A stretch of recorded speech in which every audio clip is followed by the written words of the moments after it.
নমস্কার প্রবীর বাবু। বলুন। আজকে তো শুনানি হলো, কি হলো একটু বলুন। শুনানি হলো এবং এটা ছিল কমিক সংখ্যা 61, কিন্তু ওই মূল লিস্টের 55 আইটেম থেকে ধরা হয়েছিল।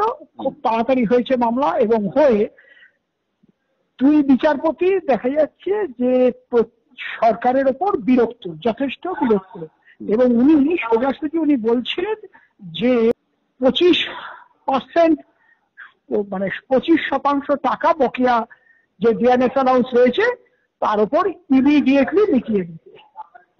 এটা কতদিনের মধ্যে দিতে হবে? এটা 4 সপ্তাহের মধ্যেই। কারণ কি, এটা অ্যাজ পার দি হাইকোর্ট যা অর্ডার পাস করেছেন মহামান্য উচ্চ ন্যায়ালয় মানে পশ্চিমবঙ্গের, সেখানে যে আদেশ হয়েছিল যে এই সময়ের মধ্যে, সেটা স্টিপুলেটেড পিরিয়ড সম্ভবত 4 সপ্তাহের মধ্যে মিটিয়ে দেওয়ার কথা বলা হয়েছে।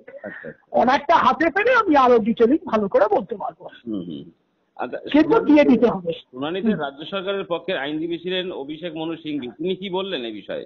উনি অনলাইনে ছিলেন, আর হুফেজা আহমেদি ছিলেন, কিন্তু তাদের দুজনেরই বক্তব্য এক, কার্বন কপি, যে প্রচুর টাকা লাগবে, 25% তারা দিতে রাজি হচ্ছিলেন না, কিন্তু কোর্ট বাধ্য করে, উচ্চ শীর্ষ আদালত। কারণ কারা বলেছেন যে যদি মহামান্য বিচারপতি বলেছেন যে যদি না দেওয়া হয় তাহলে পিটিশনটা এক্ষুনি ডিসমিস করবো, এরকম কথা 3-4 বার বলেছেন।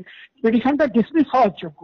আমরা সমস্ত আদেশ পড়েছি, আমরা সমস্ত রেকর্ড দেখেছি, এখানে আমি দেখেছি রাজ্য সরকারের পক্ষে কিছুই বলার মতো নেই। সুতরাং পিটিশনটা এক্ষুনি ডিসমিস করবো, আর না হলে এক্ষুনি 25% দিচ্ছি, এটাকে বাবু ভালো মনে গ্রহণ করো, এটা তোমাদের একটা সুযোগ দিলাম। তারপরে মূল মামলার হিয়ারিং হয় জুলাই না 2 আগস্টে, সেটাও আমরা আদেশ দিকে বলে দেবো, কিন্তু ওটা high up on the board থাকবে, প্রথম দিকে থাকবে। এটাও আমাদের ইউনিটি ফোরামের আইনজীবী করুণানন্দী প্রেয়ার করেছে। এখন বিষয়টা হচ্ছে, একটা জিনিস যেটা পরিষ্কার হলো, রাজ্য সরকারের যে দিয়ে দেওয়ার ক্ষেত্রে অনীহা বারবার যেটা একটা প্রমাণ পাওয়া গেছে বলে মনে করা হয়, সেক্ষেত্রে রাজ্য সরকার এখানে একটা বড় ধাক্কা খেলো বলা যেতে পারে। বড় ধাক্কা তো বটেই, শুধু তাই নয়, যখন মূল মামলা শুনানি হবে, পিটিশনটা ডিসমিস হবে, পুরো টাকাই আমরা আদায় করে নেওয়ার ব্যবস্থা করবো, এটুকু আমি বলে দিতে পারি এবং কর্মচারীদের আশ্বস্ত করতে পারি। তার মানে একটা কর্মচারীদের যারা মূল মামলাকারী যারা ছিলেন, এই শিবপ্রসাদ বাবু বলেন, মলয় বাবু বলেন, এদের একটা বড় জয় ধরে নেওয়া যেতেই পারে। হালদার বাবুর নামটা সব করবেন, কারণ উনি তো মূল মামলার যে কাগজগুলো, অর্থাৎ যেগুলো আরটিআই করে পাওয়া, সেগুলো উনিই বার করেছেন। আমার লেখা ছিল আরটিআই গুলো, এবং উনি সেগুলো কাজে। 3টে ইউনিয়ন মামলা করেছিল, 3টে ইউনিয়নের মধ্যে দ্বিতীয় ইউনিয়ন ইউনিটি ফোরামের হয়েই আমি মামলা করেছি।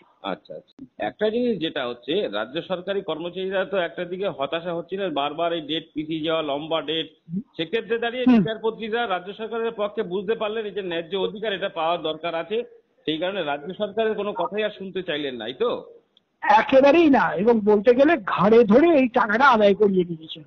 কারণ কি, এরা তাতেও বাইপাস করছিলেন, আমাদের ফান্ড জেনারেট করতে হবে, এই করতে হবে, সেই করতে হবে, 41,770 কোটি টাকা। এবার তার থেকে যদি আমি 1/4 ধরি, তাহলে মোটামুটি হবে 11,000 কোটি টাকা রাজ্য সরকারের ঘাড়ে এক্ষুনি চেপে গেল। অনেক ধন্যবাদ এই ব্যস্ততার মধ্যে সময় দেওয়ার জন্য, দিল্লির বুকে দাঁড়িয়ে।